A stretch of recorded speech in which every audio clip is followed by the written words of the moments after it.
आज जब आप अपने घर के सुकून में बैठे हैं, क्या आपने कभी सोचा है कि एक दिन इंसान मार्स जाकर अपना घर बनाएगा?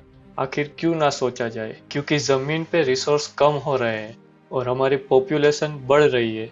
लेकिन सवाल ये है कि मंगल ग्रह, जो एक सूखा और ठंडा प्लेनेट है, उसको इंसान के रहने लायक कैसे बनाएंगे? दोस्तों, आज हम इन्हीं सवालों का जवाब देंगे इस वीडियो में और बात करेंगे कि मार्स को रहने लायक कैसे बनाएं और क्या ये हो सकता है।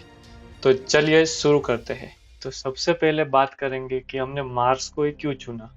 दोस्तों, हमारी दुनिया खुद एक समस्या बन रही है। वार्मिंग, रिसोर्सेज की कमी और ओवर पॉपुलेशन हमें मजबूर कर रही है कि हम नए प्लैनेट्स की तलाश करें।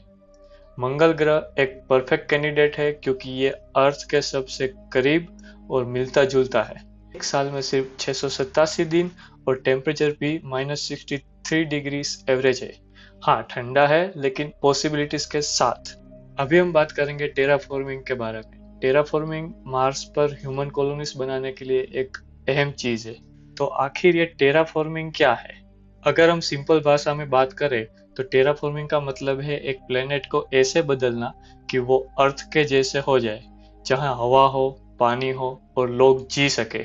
सिंपल टर्म्स में सोचिए, ये एक तरह का प्लेनेट मेकओवर है। मंगल को एक रेड डेजर्ट से एक ब्लू ग्रीन पैराडाइज में बदलने का सपना। तो अब सवाल ये आता है कि हम आखिर मार्स को टेराफॉर्म कैसे करेंगे। तो इसके लिए बहुत सारी मेथड्स है। उसमें से पहली मेथड है एटमॉस्फेयर थिकर बनाना। मार्स की एटमॉस्फेयर बहुत पतली है। मार्स के एटमॉस्फेयर में 95% तक सिर्फ कार्बन डाइऑक्साइड है। ऐसे एटमॉस्फेयर में इंसान तो सांस भी नहीं ले सकता और इसकी डेंसिटी भी अर्थ से 100 गुना तक कम है। तो अब सवाल ये आता है कि आखिर हम मार्स के एटमॉस्फेयर को थिकर कैसे बनाएं? इसका आंसर है मार्स के पोलर आइस कैप्स को मेल्ट करो। ये ड्राई आइस के फॉर्म में CO2 रखते हैं। अगर मेल्ट करें तो एटमॉस्फेयर में CO2 की मात्रा बढ़ेगी और एटमॉस्फेयर डेंस बनेगी और ग्रीन हाउस इफेक्ट भी होगा, जो मार्स को गर्म रखने में भी मदद करेगा। दोस्तों, क्या आपने कभी न्यूक्स का नाम सुना है? एक थियरी है कि मार्स के पोल्स पर न्यूक्लियर बॉम्ब से ब्लास्ट करके आइस कैप्स मेल्ट कर दी जाए। सनलाइट ज्यादा एब्जॉर्ब होगी और टेम्परेचर बढ़ेगा। लेकिन साइंस और पॉलिटिक्स का ये रिस्की सॉल्यूशन है। एक और मेथड है जिससे हम मार्स को गर्म कर सकते हैं। वो है ग्रीन हाउस गैसेस इंट्रोड्यूस करना। ग्रीन हाउस गैसेस जैसे मीथेन को एटमॉस्फेयर में डालना, ये मार्स को गर्म करेगा और ज्यादा हॉस्पिटेबल बनाएगा। अब ये तो हो गई मार्स को गर्म करने की बात। लेकिन अगर इंसान जाएंगे तो उसको सांस लेने के लिए ऑक्सीजन भी चाहिए होगा। तो अभी ऑक्सीजन कैसे बनाएंगे उसके बारे में बात करते हैं। मार्स में ऑक्सीजन नहीं है। हमें या तो एल्गी और साइनोबैक्टीरिया भेजनी होगी जो फोटोसिंथेसिस करके ऑक्सीजन बनाएंगे, या फिर हम एडवांस टेक्नोलॉजी का यूज करके CO2 को ऑक्सीजन में कन्वर्ट करें। नासा का मोक्सी इंस्ट्रूमेंट यानी कि Mars oxygen in situ resource utilization experiment एक ऐसी टेक्नोलॉजी है जो इस पर काम कर रहा है। अगर एक रिपोर्ट की माने तो मोक्सी 1 घंटे में 12 ग्राम तक ऑक्सीजन प्रोड्यूस कर सकता है। अभी हमने मार्स को गर्म भी कर दिया और ऑक्सीजन का भी बंदोबस्त कर लिया। लेकिन अब बारी है पानी की, क्योंकि बिना पानी के जीवन असंभव है। क्योंकि पानी सिर्फ इंसान नहीं, प्लांट्स को भी चाहिए होगा। इसलिए पानी मिलना बहुत जरूरी है और मार्स पर पानी की कमी सबसे बड़ी समस्या है। हाल ही के मिशन ने दिखाया है कि वहाँ अंडरग्राउंड वाटर आइस मौजूद है। हमें इन आइस डिपॉजिट को एक्सेस करना होगा और इस पानी को यूजेबल बनाने के लिए टेक्नोलॉजीज बनानी होगी।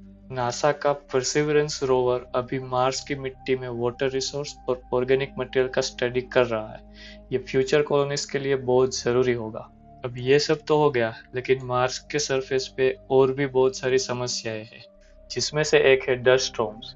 मार्स पर डस्ट स्टॉर्म एक बड़ी चैलेंज है। ये स्टॉर्म्स वीक्स तक चल सकते हैं और सोलर पैनल्स को काम करने से रोक देते हैं। इनका इम्पैक्ट कॉलोनीज के एनर्जी सिस्टम पर होगा। रिसेंट मिशंस ने ये दिखाया है कि ये स्टॉर्म्स मार्स के एटमॉस्फेयर में काफी हाई एल्टीट्यूड तक ट्रैवल करते हैं। दूसरी समस्या है रेडिएशन एक्सपोजर। मार्स का मैग्नेटिक फील्ड नहीं होने की वजह से सोलर रेडिएशन डायरेक्ट सरफेस तक पहुंचता है। इंसानी सेटलमेंट्स को रेडिएशन से बचने के लिए कुछ एडवांस सॉल्यूशन इंप्लीमेंट करना पड़ेगा। जिसमें से एक है अंडरग्राउंड बेस। सेटलमेंट को मार्स के सरफेस के नीचे बनाना होगा, जहां सोइल नेचुरल शील्ड का काम करेगी। दूसरा है रेडिएशन शील्डिंग मटेरियल्स। ऐसे मटेरियल्स का यूज होगा जो रेडिएशन ब्लॉक कर सके, जैसे लेड या पॉलीइथिलीन। या फिर हमें आर्टिफिशियल मैग्नेटिक फील्ड जनरेट करना होगा। साइंटिस्ट एक आर्टिफिशियल मैग्नेटिक शील्ड बनाने पर काम कर रहे हैं, जो मार्स के आसपास एक प्रोटेक्टिव बैरियर क्रिएट करेगा। ये सॉल्यूशंस कॉलोनीज के सेफ्टी और लॉन्ग टर्म सर्वाइवल के लिए जरूरी है। अब ये कैसे होगा ये तो पता नहीं, इसके ऊपर अभी भी रिसर्च चालू है। दोस्तों, हाल ही में स्पेसएक्स के सीईओ एलन मस्क ने एक वीडियो रिलीज किया जिसका टाइटल है वेलकम टू मार्स। ये वीडियो मार्स पर ह्यूमन सेटलमेंट के विजन को एक रियलिटी बनाने की तस्वीर देता है। वीडियो में स्पेसएक्स की प्लानिंग और मार्स के ब्रीथटेकिंग विजुअल्स ने एक नई उम्मीद जगाई है कि फ्यूचर कॉलोनीज कैसी दिखेगी। और ये तो कुछ ही बड़े चैलेंजेस है जिसके बारे में हमने बात की, लेकिन एक्चुअली में जब हम ये करेंगे तो और भी बहुत सारे छोटे मोटे चैलेंजेस का सामना हमें करना पड़ेगा।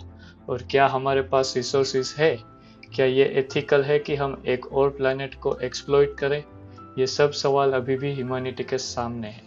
तो दोस्तों, मार्स को टेराफॉर्म करना एक एम्बिशियस और इंस्पायरिंग सपना है। ये इंसानियत के सर्वाइवल के लिए ज़रूरी भी हो सकता है, लेकिन सवाल ये है कि क्या हम इस ड्रीम को रिस्पॉन्सिबली और एथिकली पूरा करेंगे?